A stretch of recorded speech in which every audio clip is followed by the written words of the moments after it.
नमस्ते। आज हम फुटप्रिंट्स विदाउट फीट के चैप्टर 7 द नेकलेस की रीडिंग स्टार्ट करेंगे।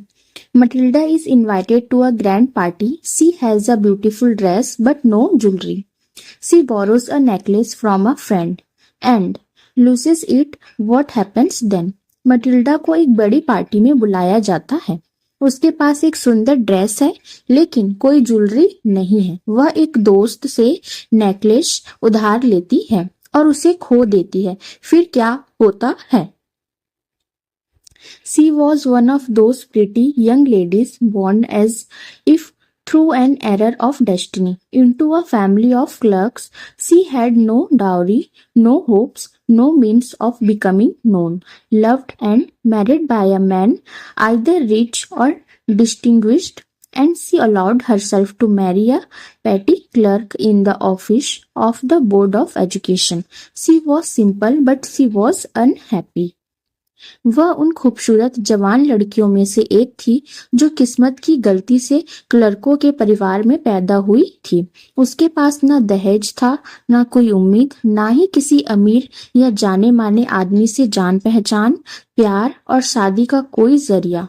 और उसने बोर्ड ऑफ एजुकेशन के ऑफिस में एक छोटे क्लर्क से शादी कर ली। वह सीधी सादी थी लेकिन दुखी थी। She suffered incessantly, feeling herself born for all delicacies and luxuries. She suffered from the poverty of her apartment, the shabby walls and the worn chairs. All these things tortured and angered her. वह लगातार दुख झेलती थी। उसे लगता था कि वह हर तरह की खुशियों और ऐशो आराम के लिए पैदा हुई है। वह अपने अपार्टमेंट की गरीबी, टूटी फूटी दीवारों और घिसी हुई कुर्सियों से परेशान थी। इन सभी चीजों ने उसे परेशान किया और गुस्सा दिलाया। When she seated herself for dinner opposite her husband, who uncovered the tureen with a delighted air, saying, "Oh, the good pot pie!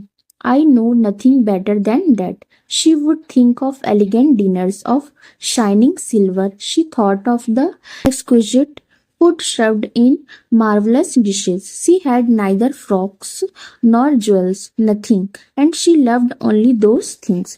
जब वह अपने पति के सामने डिनर के लिए बैठती, जो खुशी से ट्यूरिन खोलते हुए कहता, "ओह बढ़िया पॉट पाई, मुझे इससे बेहतर कुछ नहीं पता," तो वह शानदार डिनर, चमकती चांदी के बारे में सोचती। वह शानदार डिश में परोसे जाने वाले बढ़िया खाने के बारे में सोचती। उसके पास ना तो फ्रॉक थी, न गहने, कुछ भी नहीं, और उसे सिर्फ वही चीजें पसंद थी। She had a rich friend, a schoolmate at the convent, who she did not like to visit. She suffered so much when she returned. She wept for whole days from despair and disappointment. उसकी एक अमीर दोस्त थी, convent में school की साथी, जिससे वह मिलना पसंद नहीं करती थी। लौटने पर उसे बहुत दुख होता था। वह निराशा और हताशा से पूरे दिन रोती रही। One evening her husband returned, elated, bearing in his hand a large envelope. एक शाम उसका पति हाथ में एक बड़ा लिफाफा लिए खुश होकर लौटा। Here he said, "Here is something for you." उसने कहा, तुम्हारे लिए कुछ है। She quickly drew out a printed card on which were inscribed these words. उसने जल्दी से एक छपा हुआ कार्ड निकाला जिस पर ये शब्द लिखे थे। The Minister of Public Instruction and Madam George Rampono asked the owner of M&MME Loisel's company Monday evening, January 18, at the minister's residence. Public instruction के मंत्री और मैडम जॉर्ज रैम्पोनो मिस्टर और मिसेस लोइसेल को अपने साथ शामिल होने का सम्मान देने का अनुरोध करते हैं। सोमवार शाम 18 जनवरी मंत्री के आवास पर। Instead of being delighted as her husband had hoped, she threw the invitation spitefully upon the table, murmuring, "What do you suppose I want with that?" खुश होने के बजाय, जैसा कि उसके पति को उम्मीद थी, उसने गुस्से में निमंत्रण पत्र मेज पर फेंक दिया और बड़बड़ाई, "तुम्हें क्या लगता है मुझे इसकी क्या जरूरत है?" But my Dearie, I thought it would make you happy. You never go out, and this is an occasion, and a fine one. Everybody wishes one, and it is very select. Not many are given to employees. You will see the whole official world there.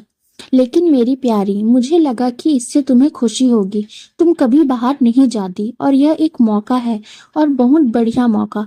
हर कोई ऐसा मौका चाहता है और यह बहुत खास है। कर्मचारियों को बहुत कम ही ऐसे निमंत्रण मिलते हैं। तुम वहां पूरी सरकारी दुनिया को देखोगी। She looked at him with an irritated eye and declared impatiently, "What do you suppose I have to wear to such a thing as that?" उसने चिढ़कर उसकी ओर देखा और बेसब्री से कहा, तुम्हें क्या लगता है ऐसी जगह पर जाने के लिए मैं क्या पहनूंगी? He had not thought of that. He stammered, "Why, the dress you wear when we go to the theatre. It seems very pretty to me." He was silent, stupefied in dismay at the sight of his wife weeping. He stammered, "What is the matter? What is the matter?" उसने इस बारे में नहीं सोचा था। वह हकलाते हुए बोला, क्यों? वही ड्रेस जो तुम थिएटर जाते समय पहनती हो। मुझे तो वह बहुत सुंदर लगती है। अपनी पत्नी को रोते हुए देखकर वह चुप हो गया, हैरान और परेशान रह गया। वह हकलाते हुए बोला, क्या बात है, क्या बात है? By a violent effort, she had controlled her vexation and responded in a calm voice, wiping her moist cheeks, "Nothing. Only I have no dress and consequently I cannot go to this affair. Give your card to some colleague whose wife is better fitted out than I." वह बहुत कोशिश करके उसने अपने गुस्से पर काबू पाया और शांत आवाज में अपने गीले गाल पोंछते हुए जवाब दिया, कुछ नहीं, बस मेरे पास कोई ड्रेस नहीं है और इसलिए मैं इस कार्यक्रम में नहीं जा सकती। अपना कार्ड किसी ऐसे सहकर्मी को दे दो जिसकी पत्नी के पास मुझसे बेहतर कपड़े हो।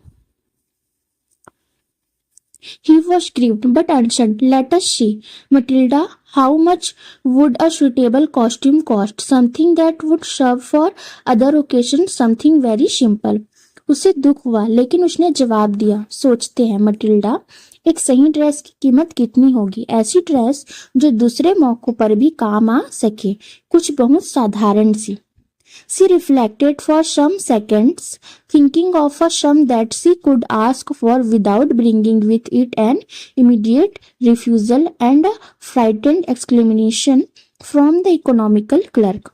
Finally, she said in a hesitating voice, "I cannot tell exactly, but it seems to me that 400 francs ought to cover it." उसने कुछ सेकंड तक सोचा कितनी रकम मांगी जाए ताकि कंजूस क्लर्क तुरंत मना ना कर दे या डर ना जाए।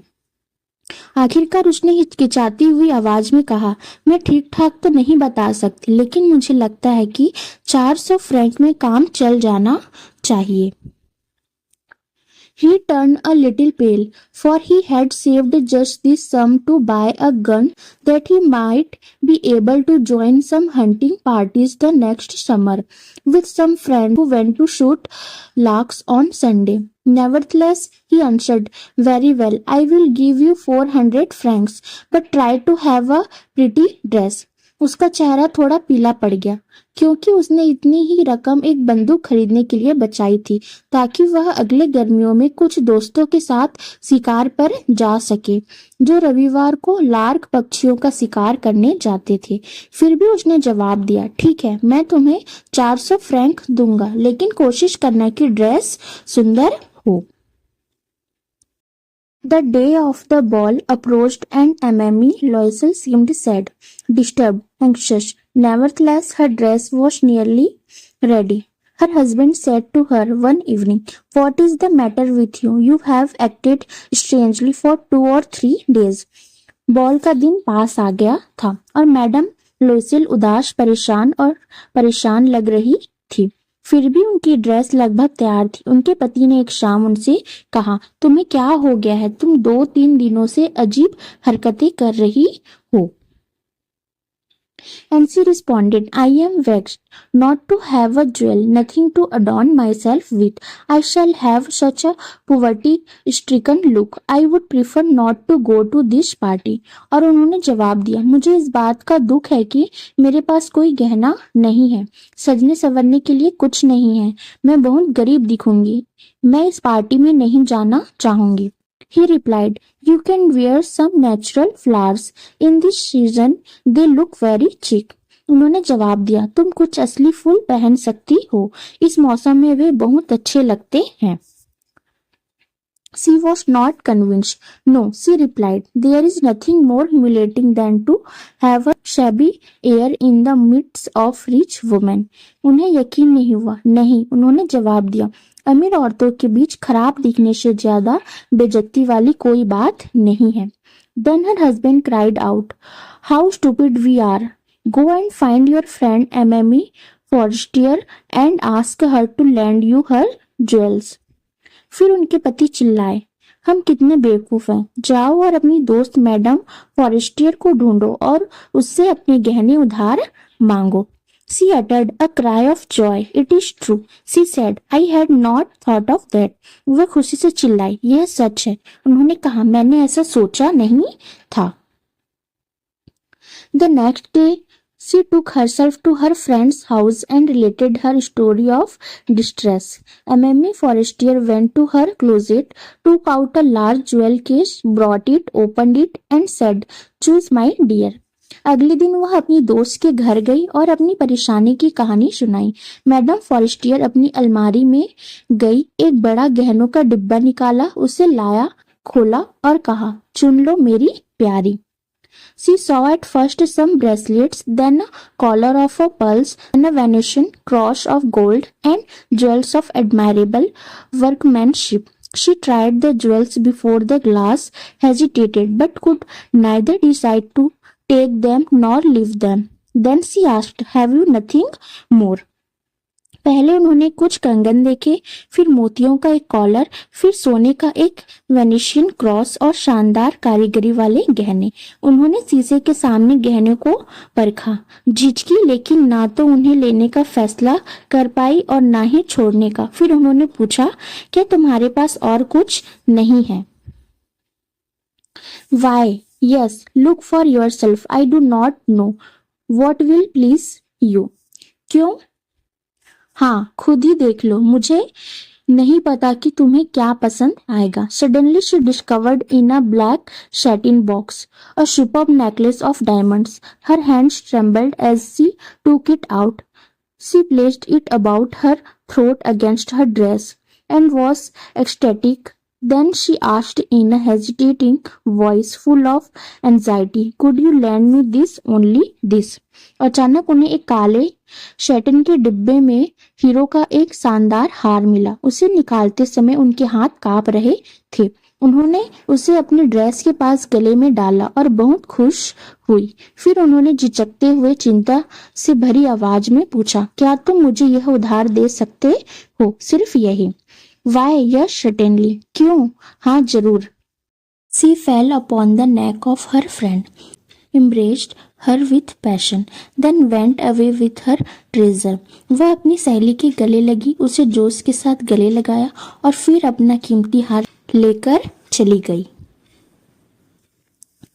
The day of the ball arrived. Mamie Loisel was a great success. She was the prettiest of all, elegant, gracious, smiling, and full of joy. All the men noticed her, asked her name, and wanted to be presented. Ball party का दिन आ गया. Madam लॉइसेल बहुत सफल रही. वह सबसे सुंदर थी, शानदार, शालीन, मुस्कुराती हुई और खुशी से भरी हुई. सभी पुरुषों की नजर उन पर पड़ी. उन्होंने उनका नाम पूछा और उनसे परिचय करना चाहा. She danced with enthusiasm, intoxicated with pleasure, thinking of nothing but all this admiration, this victory so complete and sweet to her heart.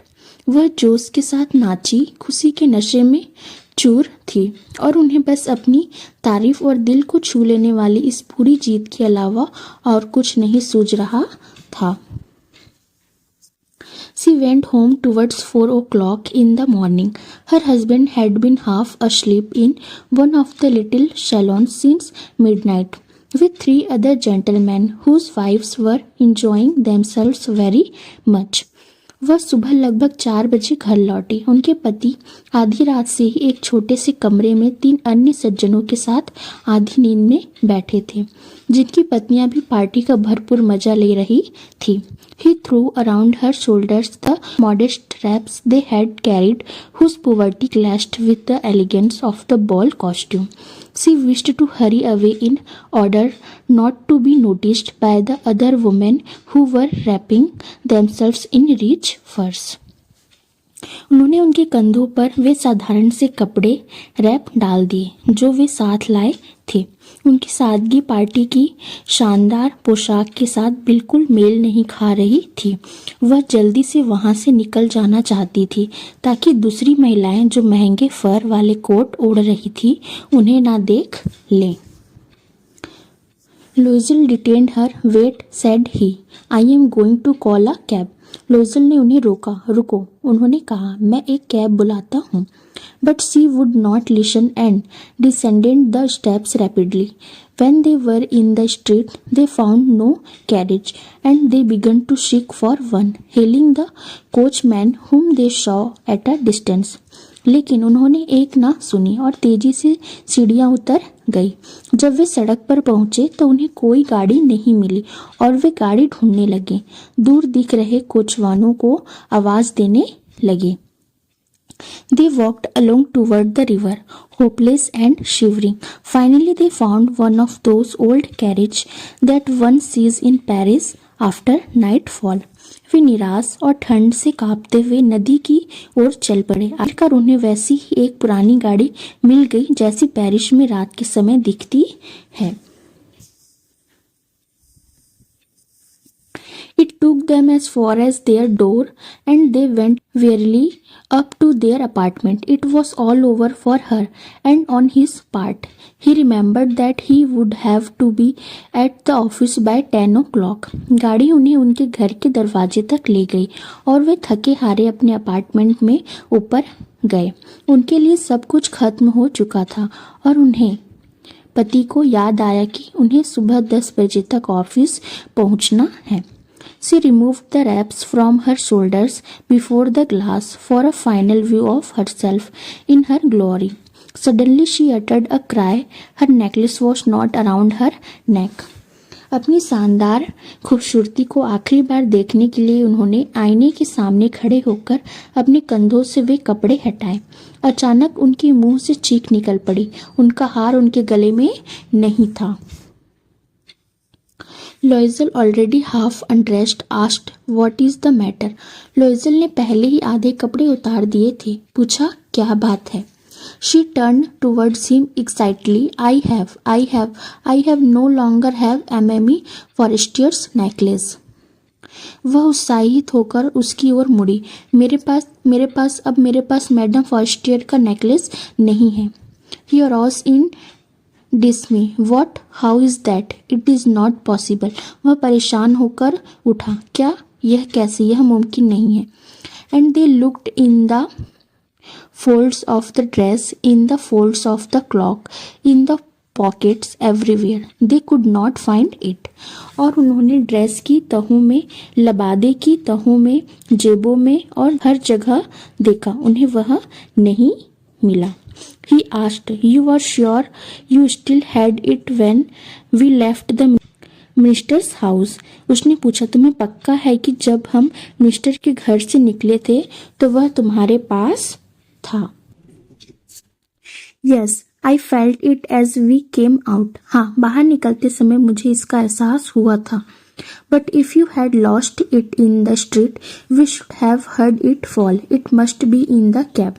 लेकिन अगर यह सड़क पर गिरा होता तो हमें इसके गिरने की आवाज सुनाई देती। यह जरूर कैब में ही रह गया होगा। Yes, it is possible. Did you take the number? हाँ, ऐसा हो सकता है। क्या तुमने उसका नंबर नोट किया था? No. And you? Did you notice what it was? नहीं। और तुमने? क्या तुमने देखा था कि नंबर क्या था? No. नहीं। They looked at each other utterly cast down. Finally, Loisel dressed himself again. वे दोनों बहुत निराश होकर एक दूसरे को देखने लगे. आखिरकार लोइजेल ने फिर से कपड़े पहने. I am going, he said, over the track where we went on foot to see if I can find it. मैं उस रास्ते पर जा रहा हूँ जहाँ हम पैदल गए थे.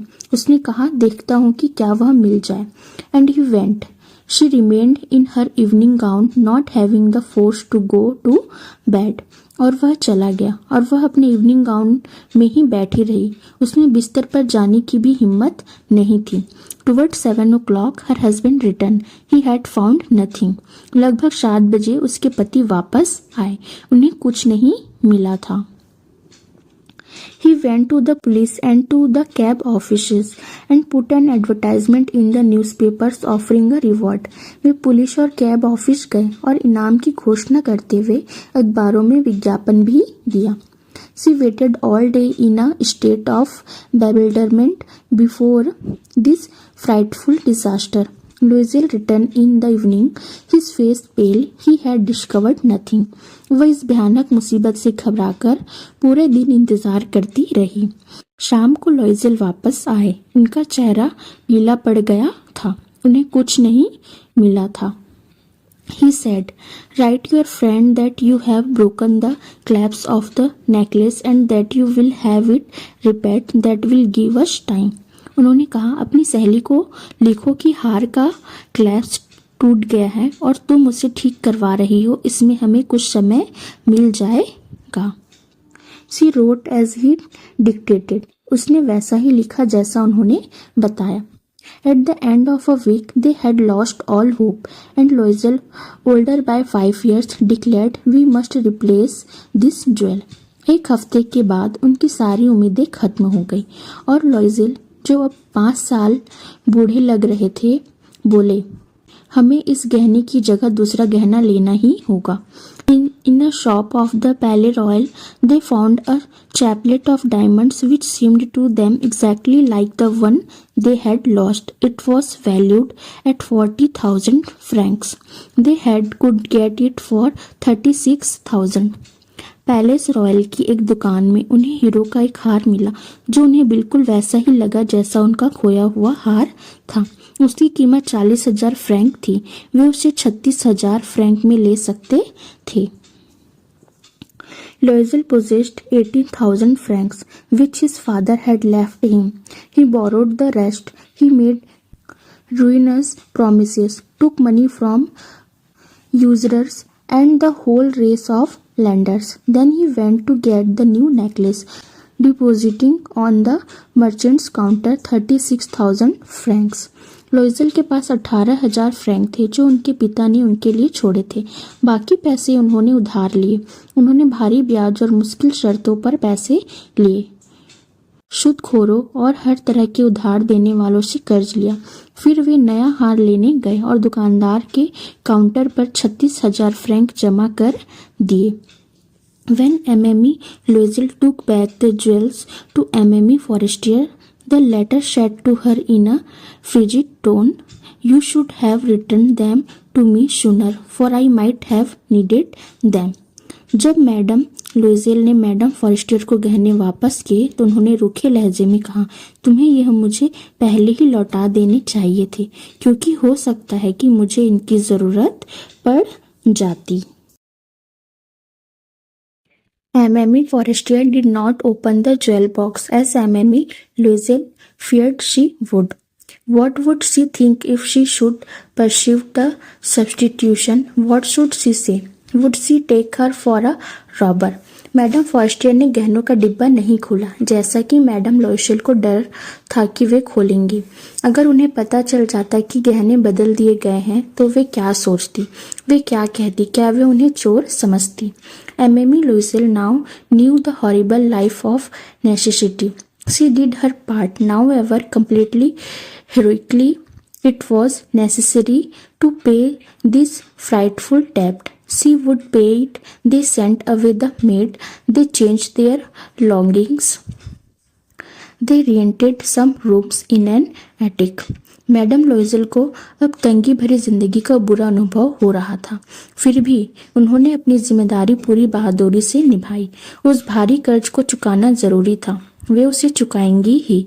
उन्होंने नौकरानी को हटा दिया, अपना घर बदल लिया और अटारी में कुछ कमरे किराए पर ले लिए। She learned the arduous work of a kitchen. She washed the dishes, she washed the soiled linen, their clothes and dishclothes, which she hung on the line to dry. She took down the refuse to the street each morning and brought up the water, stopping at each landing to catch her breath, and clothed like a woman of the people. She went to the grocers, the butchers, and the fruiterers with her basket on her arm, shopping, haggling to the last sou of her miserable money. उन्होंने रसोई के मुश्किल काम सीख लिए। वे बर्तन धोती, वे गंदे कपड़े, अपने कपड़े और बर्तन पोंछने वाले कपड़े धोती और उन्हें सूखने के लिए तार पर डाल देती। वे हर सुबह कूड़ा कचरा सड़क पर फेंकने जाती और पानी ऊपर लाती और हर मंजिल पर सांस लेने के लिए रुकती। और आम औरत जैसे कपड़े पहनकर वे हाथ में टोकरी लिए किराने की दुकान, कसाई और फल वाले के पास जाती, खरीदारी करती और अपने थोड़े से पैसे में भी आखिरी पैसे तक मोल भाव करती। The husband worked evenings, putting the books of some merchants in order, and nights he often did copying at 5 sous a page. And this life lasted for 10 years. At the end of 10 years, they had restored all. उनके पति शाम को कुछ व्यापारियों के बही खाते ठीक करने का काम करते थे और रात में अक्सर 5 सू पुराने फ्रांसीसी सिक्के प्रति पेज के हिसाब से नकल करने का काम करते थे। और यह जिंदगी 10 साल तक चली। 10 साल के आखिर में उन्होंने सारा कर्ज चुका दिया था। Mamie Loisel seemed old now. She had become a strong, hard woman, the crude woman of the poor household. Her hair badly dressed, her skirts awry, her hands red. She spoke in a loud tone and washed the floors with large pails of water. But sometimes when her husband was at the office, she would seat herself before the window and think of that evening party of former times, of that ball where she was so beautiful and so flattered. Madam Loisel अब बूढ़ी लगने लगी थी। वे एक मजबूत सख्त औरत बन गई थी, गरीब घर की एक साधारण औरत। उनके बाल बिखरे हुए, इसका टेढ़ी मेढ़ी, हाथ लाल थे।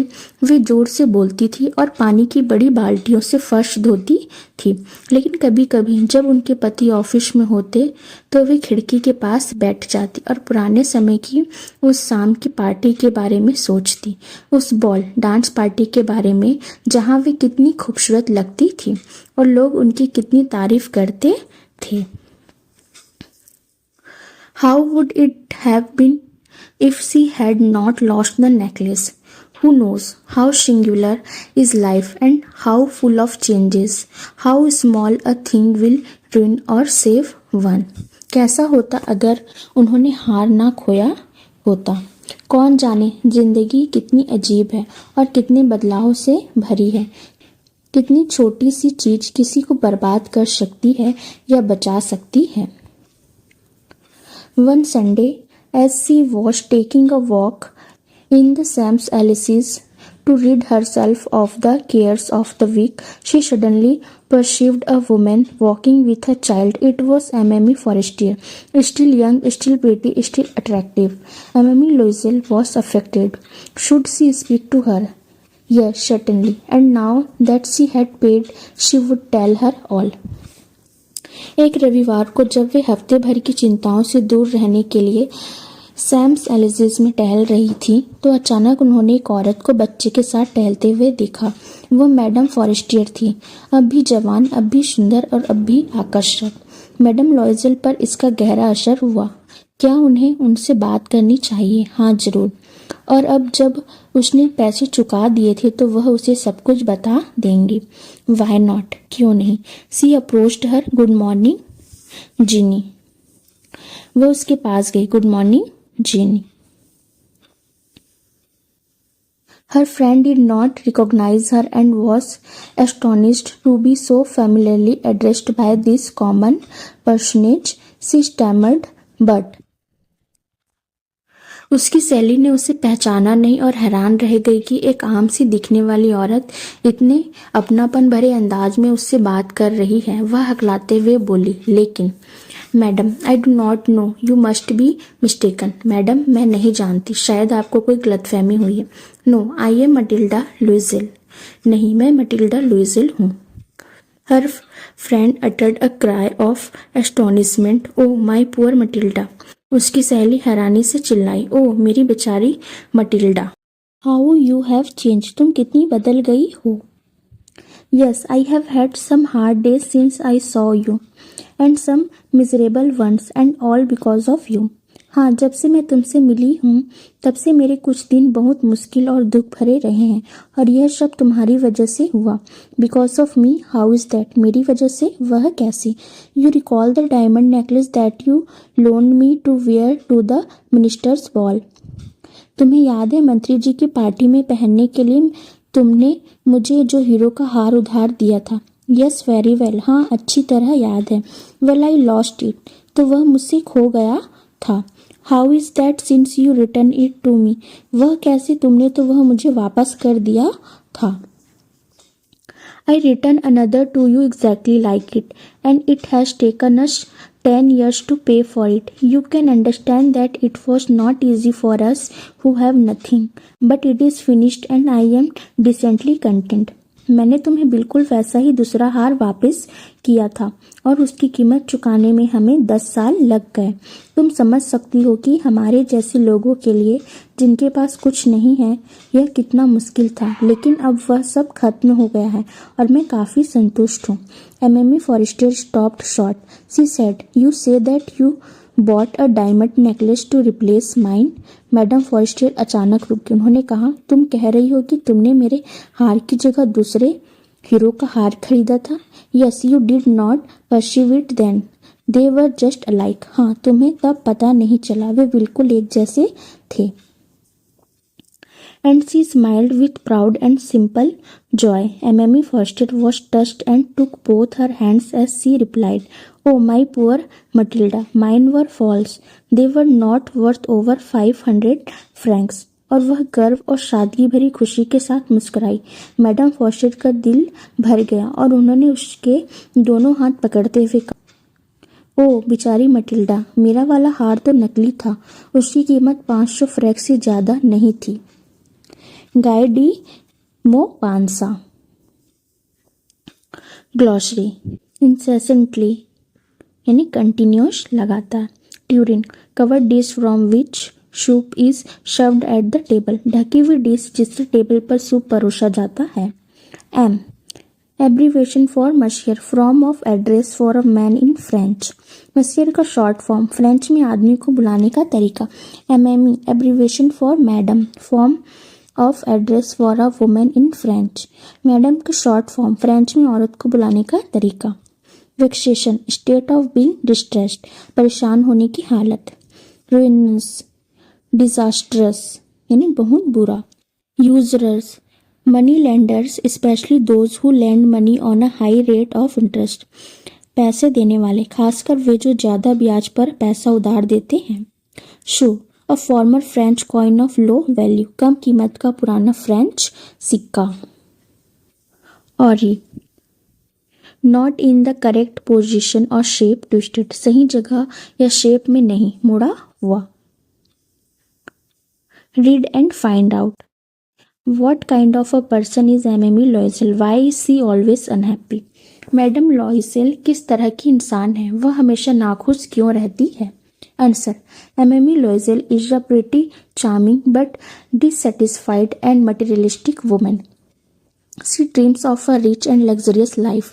She is unhappy because she feels that she was born for a higher social position but has to live a simple life as the wife of a clerk. She dislikes her modest home, simple food and ordinary clothes, and constantly dreams of beautiful rooms, fine dinners and expensive jewelry.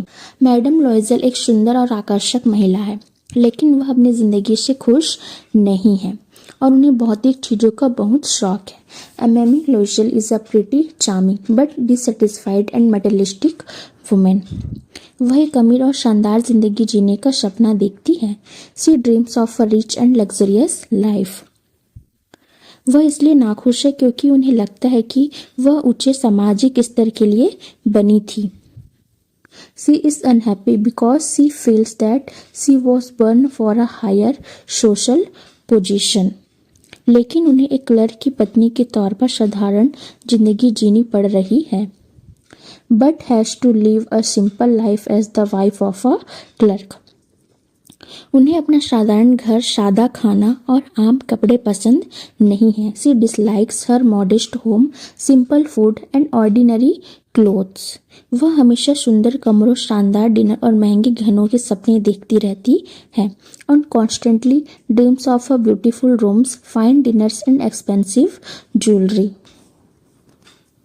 Second, what kind of a person is her husband. उनके पति किस तरह के इंसान हैं? Answer. M. Loisel is a simple, caring, practical and contented man. He is a clerk in the Ministry of Public Instruction and is satisfied with his modest life. He loves his wife and tries to make her happy. He sacrifices his savings to buy her a dress and later works hard for 10 years to repay the debt caused by replacing the lost necklace. M Loisel एक साधारण, परवाह करने वाले, व्यावहारिक और संतुष्ट व्यक्ति हैं। वे शिक्षा विभाग में क्लर्क हैं और अपनी साधारण जिंदगी से खुश हैं। M Loisel is a simple, caring और practical contented man. He is a clerk in the ministry of public instruction and is satisfied with his modest life. वे अपनी पत्नी से प्यार करते हैं और उन्हें खुश रखने की कोशिश करते हैं। He loves his wife and tries to make her happy. वे अपनी पत्नी के लिए ड्रेस खरीदने के लिए अपनी बचत खर्च कर देते हैं और बाद में खोए हुए हार को बदलने के कारण हुए कर्ज को चुकाने के लिए 10 साल तक कड़ी मेहनत करते हैं। He sacrifices his savings to buy her a dress and later works hard for 10 years to repay the debt caused by replacing the lost necklace. Read and find out first. What fresh problem now disturbs Mamie Loisel? अब कौन सी नई समस्या madam Loisel को परेशान कर रही है? Answer. After her husband gives her 400 francs to buy a suitable gown, Matilda becomes upset because she has no jewelry to wear with it. She feels that without jewelry she will look poor among the wealthy women at the party. जब Matilda के पति उसे एक अच्छा gown खरीदने के लिए 400 Frank देते हैं तो वह परेशान हो जाती है क्योंकि उसके पास उसके साथ पहनने के लिए कोई गहना नहीं होता। After her husband gives her 400 francs to buy a suitable gown, Matilda becomes upset because she has no jewelry to wear with it. उसे लगता है कि गहनों के बिना वह पार्टी में अमीर औरतों के बीच गरीब दिखेगी। She feels that without jewelry, she will look poor among the wealthy women at the party. Second, how is the problem solved? समस्या का समाधान कैसे किया जाता है? Answer. Her husband first suggests that she wear fresh flowers, but she rejects the idea. He then suggests that she borrow jewelry from her wealthy friend, Madame Forestier. Madame Forestier willingly lends her a magnificent diamond necklace, which solves Matilda's problem. उसके पति ने पहले उसे ताजे फूल पहनने का सुझाव दिया, लेकिन उसने यह विचार ठुकरा दिया। Her husband first suggests that she wear fresh flowers, but she rejects the idea. फिर उसने सुझाव दिया कि वह अपनी अमीर सहेली मैडम फॉस्टियर से गहने उधार ले ले। He then suggests that she borrow jewelry from her wealthy friend Madame Forestier. Madam Forestier खुशी खुशी उसे हीरो का एक शानदार हार उधार दे देती है, जिससे मटिल्डा की समस्या हल हो जाती है। Madame Forestier willingly lends her a magnificent diamond necklace, which solves Matilda's problem. Read and find out. What do M and Mme Loisel do next? M और एमी लुइजिल आगे क्या करते हैं? Answer, M and Mme Loisel search frantically for the lost necklace. M. Loisel retraces their path, visits the police station, contacts the cab officials, and even offers a reward through newspapers. To gain some time, Matilda writes to Mamie Foster saying that the necklace clasp is broken and that it is being repaired. Mr और Mrs Loisel खोए हुए हार को बहुत बेचैनी से ढूंढते हैं. M and Mme Loisel search frantically for the lost necklace. Mr Loisel उसी रास्ते पर वापस जाते हैं, पुलिस स्टेशन जाते हैं, कैब ऑफिस से संपर्क करते हैं और अखबारों में इनाम की घोषणा भी करते हैं. M Loisel retraces their path, visits the police station, contacts the cab office, and even offers a reward through newspapers. कुछ समय पाने के लिए मटिल्डा मिसेस फॉरेंटियर को लिखती है कि हार का क्लैस्प हुक टूट गया है और उसे ठीक करवाया जा रहा है. To gain some time, Matilda writes to Amy Forestier saying that the necklace clasp is broken and that it is being repaired. How do they replace the necklace? वे नेकलेस को कैसे बदलते हैं? Answer, they find an identical diamond necklace at the Palais Royal for 36,000 francs. M. Loisel uses 18,000 francs inherited from his father and borrows the remaining 18,000 francs from money lenders at high interest. They buy the replacement necklace and return it to Mamie Forestier. They then spend 10 years living in poverty and working hard to repay the debt. उन्हें पैले royal में 36,000 Frank में वैसा ही हीरे का हार मिल जाता है. They find an identical diamond necklace at the Palais Royal for 36,000 Franks.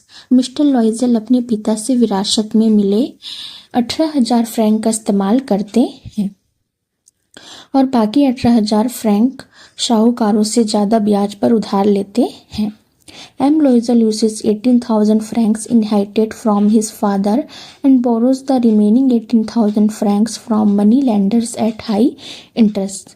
वे दूसरा हार खरीदकर मैडम फॉरेस्टियर को लौटा देते हैं. They buy the replacement necklace and return it to Mamie Forestier. इसके बाद वे कर्ज चुकाने के लिए 10 साल तक गरीबी में रहते हैं और कड़ी मेहनत करते हैं. They then spend 10 years living in poverty and working hard to repay the debt. Think about it. First, the course of the Loisel's life changed due to the necklace. Comment. Necklace की वजह से लॉयजेल्स की जिंदगी बदल गई. Comment करो. Answer, first, losing the necklace change Loisel's life completely. हार खोने से लॉयजेल्स की जिंदगी पूरी तरह बदल गई. Second, they had to leave their comfortable home and move into a cheap attic room. उन्हें अपना आरामदायक घर छोड़कर एक सस्ते अटारी वाले कमरे में जाना पड़ा. Third, they dismissed their maid and began doing all the household work themselves. उन्होंने अपनी मेड को निकाल दिया और घर का सारा काम खुद करने लगे. Fourth, M Loisel took up extra work to earn money. M Loisel ने पैसे कमाने के लिए एक्स्ट्रा काम करना शुरू कर दिया. Fifth, they borrowed money and spend 10 years repaying the डेप्ट. उन्होंने पैसे उधार लिए और 10 साल तक कर्ज चुकाया. Six, the hardship made Matilda loss her youth and beauty. इस मुश्किल की वजह से मटिल्डा ने अपनी जवानी और खूबसूरती खो दी. Seven, thus their comfortable life changed into one of poverty, hard work and suffering. इस तरह उनकी आरामदायक जिंदगी गरीबी, कड़ी मेहनत और दुख में बदल गई. Second, what was the cause of Matilda's ruin? How could she have avoided it? Matilda की बर्बादी का क्या कारण था? वह इससे कैसे बच सकती थी? Answer, first, Matilda's vanity, dissatisfaction and desire for luxury were the main causes of her ruin. Matilda का घमंड, नाखुशी और ऐशो आराम की चाहत थी उसकी बर्बादी की मुख्य वजहें थीं. Second, she was too proud to tell Mamie Forestier about the lost necklace. वह बहुत घमंडी थी और उसने मैडम फॉरेस्टियर को खोए हुए हार के बारे में नहीं बताया. Third, she could have avoided the suffering by being honest and confessing the loss immediately. वह ईमानदार रहकर और तुरंत नुकसान कबूल करके इस दुख से बच सकती थी. Fourth, she should also have been more content with her simple life. उसे अपनी सादगी जिंदगी से भी ज्यादा खुश रहना चाहिए था.